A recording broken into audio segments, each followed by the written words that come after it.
No one in that room expected me to be the one walking through those glass doors, not on that day, not at that hour, and definitely not with the expression I carried.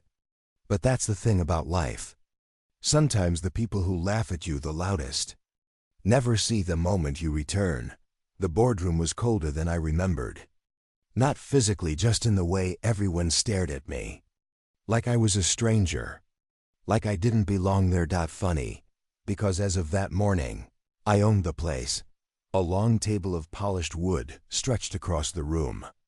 12 executives sat around it, their chairs perfectly angled, their expensive suits suddenly feeling too tight. Their whispers were quiet, but not quiet enough. That's him. Why is he here? This can't be real. They had spent years acting untouchable. But in that moment, they looked small.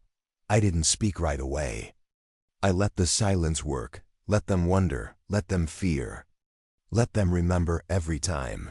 They had brushed me off like a nobody. Then I walked to the head of the table. Their table placed a black folder in front of me and gently pushed it toward them. Inside were the acquisition papers, signatures, transfers, every document that proved Titan Apex. The company that once mocked me now belonged to me. A few hands trembled. Someone swallowed hard. Another man started tapping his pen so fast the sound filled the entire room. Mark Danvers, the CEO, finally managed to speak. His voice cracked like thin glass. This has to be a mistake. I met his eyes, calm, steady. No, Mark, I said softly. The mistake was assuming I would stay small forever. A few executives froze. One woman gasped quietly. I leaned forward, resting my hands on the table. You remember the last time I sat in this room? The jokes? The smirks? I let the tension hang. I told you I'd come back when my company grew up. A ripple of realization moved across the room. They remembered. Every word. Every insult. I straightened up and took a slow breath.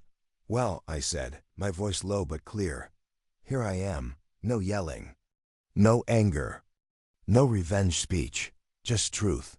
The kind of truth that hits harder than anything else. I glanced at the stunned faces one last time. And then the screen fades to black, because this isn't where the story begins. This is where it ends. To understand what brought me here, to this boardroom, to this moment, to this quiet victory that none of them saw coming, you have to go back to the start. Back to when they laughed. Back to when no one believed in me. Back to when all I had was a small company and a fire they never recognized. Cut to the past. If you really want to understand how I ended up owning a company that once mocked me, you have to start long before the boardroom. Long before the whispers. Long before the shock on their faces. You have to start in a tiny garage in a quiet Ohio neighborhood.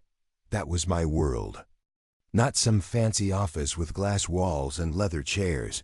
Just a garage with peeling paint, a flickering bulb, and a workbench that wobbled every time I leaned on it. My name is Jacob Reed. And for most of my life, people saw me as the kind of man who dreamed too small. But they never saw the late nights. The cold winters when the garage heater barely worked. The cups of coffee that turned cold before I could finish them. The second-hand equipment I bought off auction sites because new gear was too expensive. I built my little company, Reed Innovations, one painful hour at a time. No investors. No team, no glamorous startup lifestyle. Just me. And a computer so old, it sounded like a jet engine every time I ran my software. I kept going, because somewhere deep inside, I believed that honest work could still win. Not flash, not clout, not loud bragging on social media. Just real solutions for real people. My first clients were small businesses, a bakery that needed help tracking orders, a mechanic shop that wanted a simple system to manage appointments, a small trucking company that couldn't afford expensive enterprise tools. They didn't care that my office was a garage. They didn't care that I showed up wearing the same jacket every week. They only cared that the software worked, and it did. Every time. But outside that small circle, I was invisible. Whenever I tried approaching big companies, I got the same reaction: a polite smile, a nod, a business card they never answered. Then a door that closed way too fast. No matter how good my work was, no one took me seriously. Maybe it was because I didn't talk the way they did, no fancy buzzwords. Maybe it was because I didn't dress the part, no designer suit or shiny watch. Or maybe it was because they assumed small meant unimportant. And I'll be honest, after a while, it hurt, not the rejections. I could handle those. What hurt was the disrespect, the subtle smirks, the way some executives glanced at me like I didn't belong in the same room, the way they talked over me, as if my voice didn't matter. All I ever wanted was simple: to be taken seriously, not because of money, not because of a title, but because I had built something real, something worth recognizing. I never imagined that the very thing people ignored would one day become the tool that brought an entire corporation to its knees. But that part of the story comes later. For now, all you need to know is this: before they underestimated me in a boardroom, they underestimated me in a garage. And that was their first mistake. If there was one day I wish I could erase from my memory, it was the day I walked into Titan Apex. For weeks, I thought this was it, the moment everything would finally turn around. Titan Apex wasn't the biggest tech company in the world, but in my eyes, they were giants. Mid-level giants, yes, but giants nonetheless.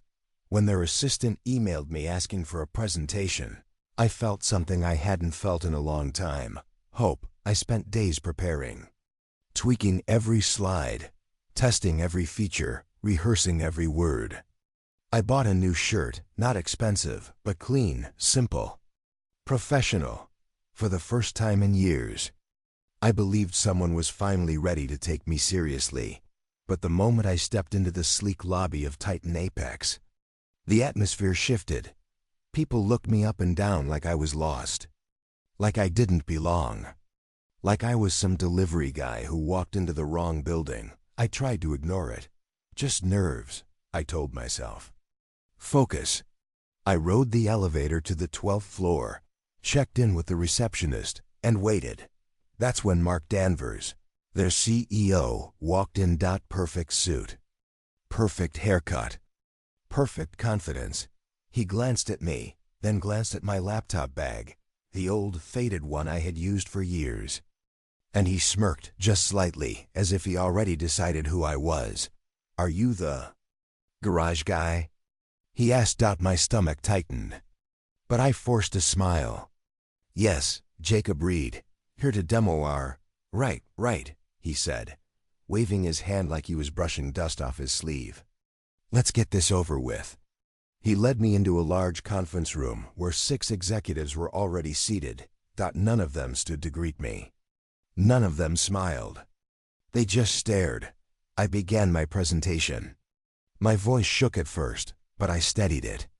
I showed them how my system improved workflow efficiency, how it cut costs, how it scaled for growth. But halfway through, I heard it, a soft laugh. One executive nudged another. "Look," he whispered, "he coded this in a garage." Another leaned back. Tiny operation trying to look big. Mark didn't stop them. He joined in. "Jacob," he said, "you really think this little project can handle a company our size? Do you even have real servers? A real team? Or is it just you and your old computer?" The room chuckled. My face burned. My hands shook. But I kept going. I kept explaining, kept trying, kept hoping someone might actually listen. They didn't. When I reached the end, Mark clapped sarcastically. "That was cute," he said. "But we're not in the charity business. When your company grows up, maybe we'll let you come back. Just for fun." I felt something crack inside me. Not anger, not yet. Just hurt. Deep, heavy hurt. I packed my things without saying a word. No handshake. No goodbye. No second chance. I walked out of Titan Apex with my heart shattered, and my pride barely holding together. I didn't know it then. But that humiliation was the spark, the beginning of the quiet revenge they never saw coming. I thought the humiliation at Titan Apex was the worst thing I would ever feel. I was wrong. Because sometimes the deepest pain isn't when they laugh at you to your face. It's when they steal from you behind your back. It happened 2 months after that awful meeting. A normal morning. Coffee in hand. Laptop open. A new day to keep building, keep growing, keep believing that one setback wouldn't define me. Then I saw the headline. Titan Apex announces new productivity platform. At first, I didn't think anything of it. Big companies release tools all the time, but when I clicked the article, my whole world froze. There it was. Screenshot after screenshot. Design choices so specific, only I could have created them. Layouts that matched my program line for line. Even the same color-coded workflow system I invented late at night. Sitting under the dim light of my garage bulb, I scrolled faster. My heart pounding. Every new image felt like a punch. This wasn't inspired. This wasn't similar. It was my software. My work. My late nights. My years of effort. Taken, packaged, and sold as their innovation. I felt sick. Not angry, not yet, just sick. Like someone had reached into my chest and pulled out something I wasn't ready to lose. I called a lawyer. I hoped for justice, but the truth hit harder than anything. Titan Apex said in that boardroom, I didn't have the money to fight them. I didn't have the legal protection. I didn't have the influence. They knew it. They counted on it. Unless you can prove they accessed your code directly, the lawyer told me gently, you won't win. They have deeper pockets and better connections. I hung up the phone and sat there for a long time, staring at nothing. How could they mock me? Then steal from me? How could they insult something they secretly knew was good enough to take? That day broke something inside me. Not my spirit, not completely, but something important. Something trusting. Something hopeful. For the first time in my life I felt truly alone. But when the heartbreak finally settled, another feeling rose from beneath it. Slow at first. Quiet, almost gentle. But sharp enough to stay. A hunger. Not for money. Not for fame. A hunger for justice. A desire to prove, not to the world, not even to Titan Apex, but to myself, that I was more than a joke in a boardroom. More than a man with a garage and a dream. They thought they destroyed me that day, but what they really did was show me exactly what kind of people they were. And exactly why someday I would come back, not with anger, not with shouting, but with success they never saw coming. And that quiet promise, that whisper inside my chest, became the beginning of everything. The day Titan Apex copied my software could have been the day I quit. For a while, I honestly thought about it. What was the point of fighting if the bigger player could just take whatever they wanted? But something inside me changed. Something quiet, but strong. I realized I didn't need them. I didn't need their approval, their meetings, their fake smiles. I didn't need boardrooms filled with people who only saw value in shiny suits and loud voices. So I shifted my focus completely. No more chasing big companies. No more begging for attention. No more hoping someone important would finally see my worth. Instead, I went back to the people who always believed in me. Small businesses. A bakery owner who woke up at 4 a.m. A mechanic who worked with grease on his hands, but honesty in his heart. A small trucking company that just needed something simple that actually worked. These people didn't care about status or image. They didn't care that my office was a garage. They didn't judge me based on my jacket or my laptop bag. They cared about solutions. They cared about trust. They cared about someone who kept their word, and I did. Every update became sharper. Every feature became faster. Every little glitch I fixed made the whole system better than it had ever been. Slowly, client by client, my tiny company started to grow. My phone rang more often. Emails came in from people I had never met. Someone had recommended me. Someone had heard about my software. Someone had seen results. My reputation didn't explode overnight. It didn't need to. It spread quietly, like wildfire under the surface. Not loud enough to make headlines, but strong enough to build something real. Meanwhile, Titan Apex bragged everywhere. Every conference, every ad campaign, every flashy presentation with empty promises. They were so focused on looking successful. They didn't notice my slow rise at all. While they shouted, I worked. While they posed for cameras, I fixed bugs at 2 a.m. While they bragged about innovation, I actually built it. My software became smoother, more stable, more efficient than theirs could ever dream of being. My clients stayed loyal. They trusted me, not because I was big, but because I was honest, and slowly, silently, my bank account began to grow. I didn't spend it. I didn't upgrade my car. I didn't buy anything flashy. I saved. I prepared. I watched. I studied Titan Apex from a distance. Read every article about them. Noticed every mistake they made. Every unhappy client. Every bad decision. I didn't know exactly where this road would take me. But I knew one thing with absolute certainty. They had taken something from me once. It wouldn't happen again. Because this time, I wasn't just building a small company. I was building a future, a quiet, steady rise towards something they would never see coming. And the best part? They were too busy bragging to notice the storm forming right under their feet. Sometimes, life brings justice without you lifting a finger. Sometimes the giant falls on its own.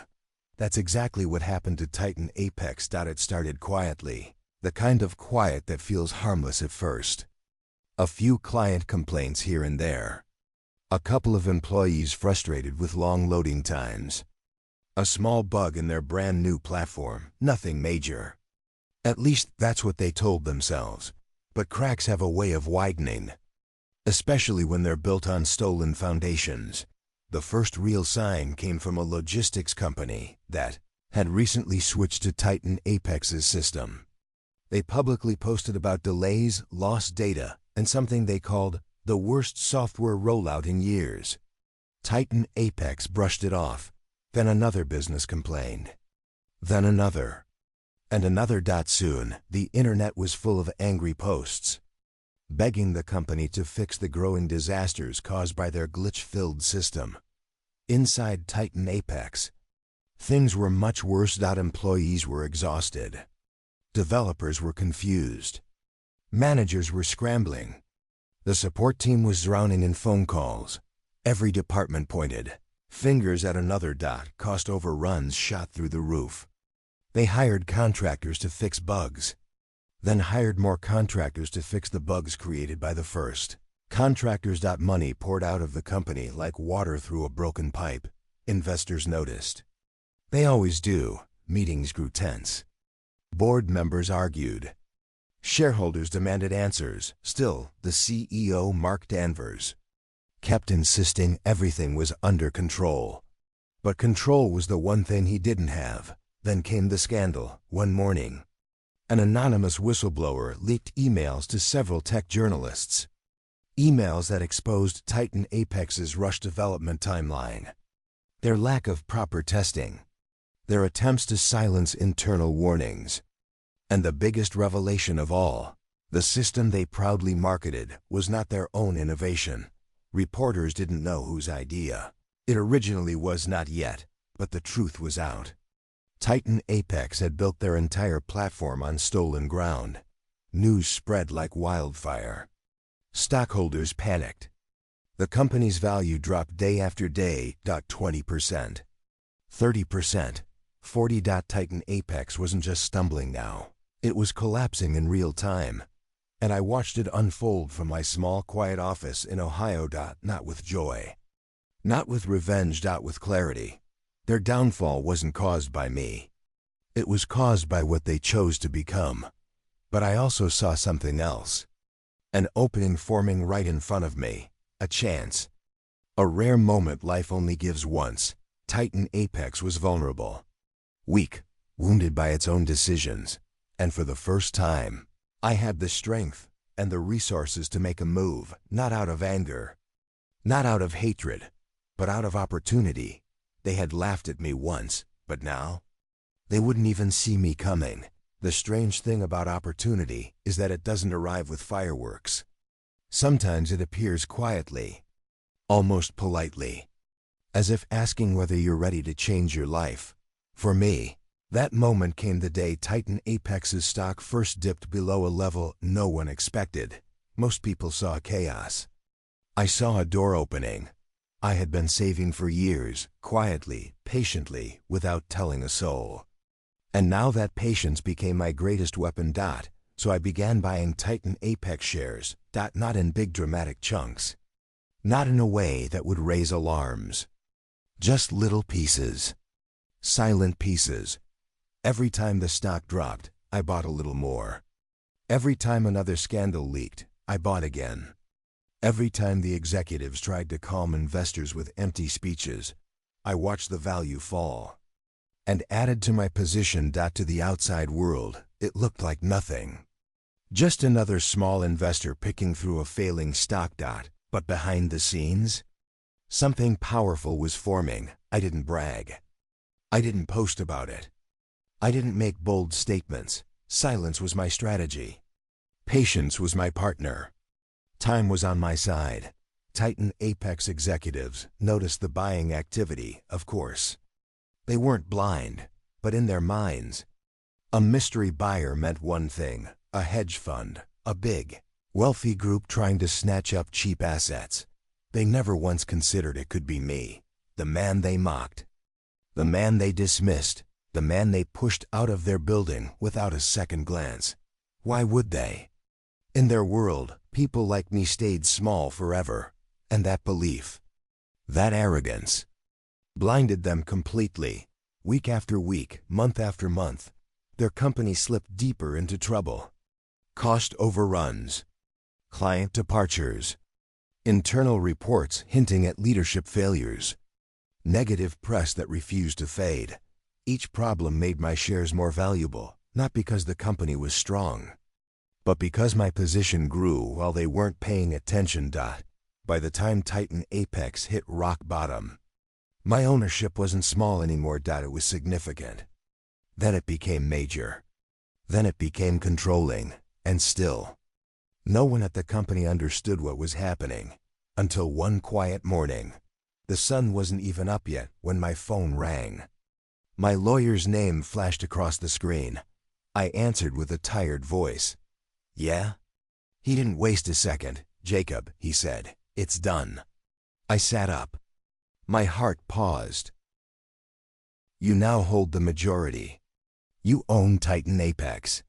For a moment, I didn't say a word. Not because I didn't understand, but because I finally did.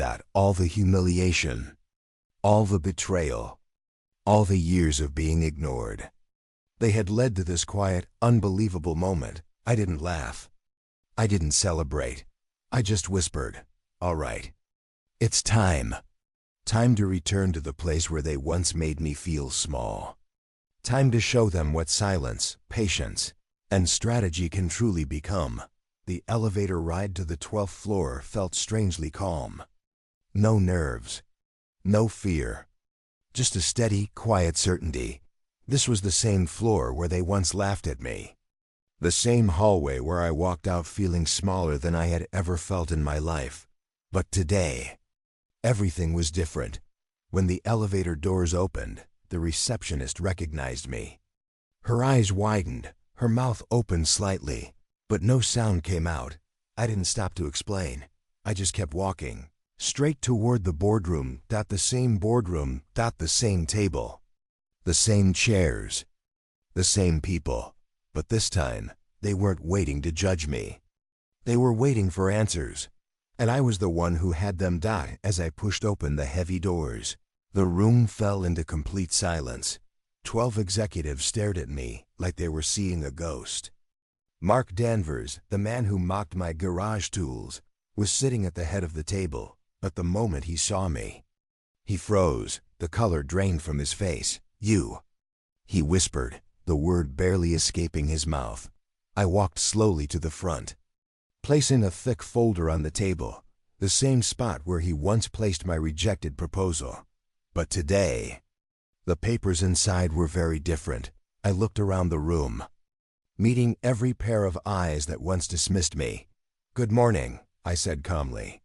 No anger, no shaking voice. No bitterness, just control. One executive cleared his throat nervously. "Mr. Reed, what exactly is going on?" I opened the folder and slid the top page toward them. "The acquisition confirmation." "You already know," I replied. "And if you don't, here it is in writing." Mark shot to his feet. "This has to be some kind of mistake." "You can't. You want to talk about mistakes?" I interrupted softly. "Let's talk about the meeting we had in this exact room." A few executives shifted uncomfortably. They remembered. I continued, my voice steady. "You laughed at me. You mocked my work. You told me to come back when my company grew up." I leaned forward. "Well, it did." Silence. A heavy, sharp silence. That wrapped around every person in that room. Then I placed a printed screenshot of Titan, Apex's new platform, in front of them, next to an identical screenshot of my original design. "You didn't just underestimate me," I said. "You stole from me." Several of them dropped their eyes to the table. Mark swallowed hard. "Jacob, please. We can talk about this." "We are talking," I answered gently. "But here's the part you need to understand." I stepped closer, meeting his eyes directly, the same eyes that once looked at me with condescension. "You took my work," I said. Slow and clear. Then I gestured to the documents, to the company now. "Under my name, I took your company." Mark sank back into his chair like the words had pushed him down. Straightened up. "Some of you will stay. Some of you won't. But from this moment on, Titan Apex is being rebuilt with honesty, with integrity, and without shortcuts. No yelling. No threats. Just truth. And justice. Because sometimes the loudest revenge is delivered in the quietest voice." The days after the takeover felt strangely peaceful. Not easy, not simple, but peaceful in a way that comes when the truth finally rises to the surface. Titan Apex was mine now, but I didn't walk in ready to punish everyone in sight. Revenge didn't need to be loud. It needed to be fair. So I began with one question. Who actually cared about this place? Not the titles. Not the fancy resumes. Not the loud voices. Just the people who truly wanted to build something real. And surprisingly, there were many. I met employees who had been ignored for years, smart, hard-working people who had ideas that were pushed aside because someone above them wanted the spotlight. I saw analysts who stayed late every night, trying to fix the broken system they never wanted to use. I met developers who warned leadership about the glitch-filled platform, but were silenced because honesty wasn't welcome under the old regime. Those people deserved a future. Here. So I promoted them. Some cried. Some laughed in disbelief. One quiet engineer simply shook my hand and whispered, "Thank you." No one ever listened before. But for every honest worker, there were others who had to go. The executives who cut corners. The ones who pushed the stolen system forward. The ones who cared more about bonuses than the truth. The ones who thought they were untouchable. I didn't raise my voice. I didn't humiliate them. I simply ended their contracts and escorted them out with the same calmness they never gave me. One by one, the old walls of arrogance began to fall. Then came my favorite part. Rebuilding the technology itself. We didn't fix the broken platform.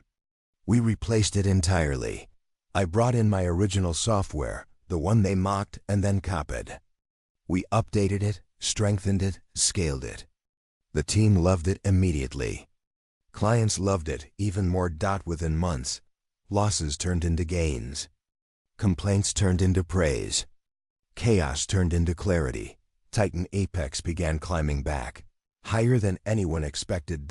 And all of it, every bit of progress, was built on integrity, honesty, and actual hard work. Not shortcuts. Not stolen ideas. Not flashy lies. Strangely, the part I never expected came last. Respect. People who once dismissed my name now requested meetings with me. Industry leaders asked how I turned the company around. News outlets called me the quiet visionary and the man who rebuilt a broken Titan. But none of that mattered to me. Respect wasn't what I chased. It wasn't what fueled me. It wasn't the reason I walked this long road.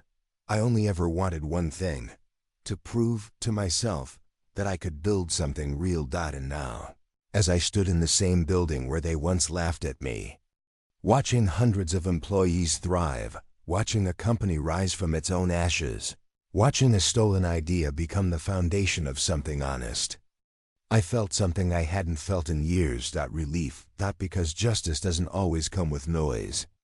Sometimes it comes with quiet results.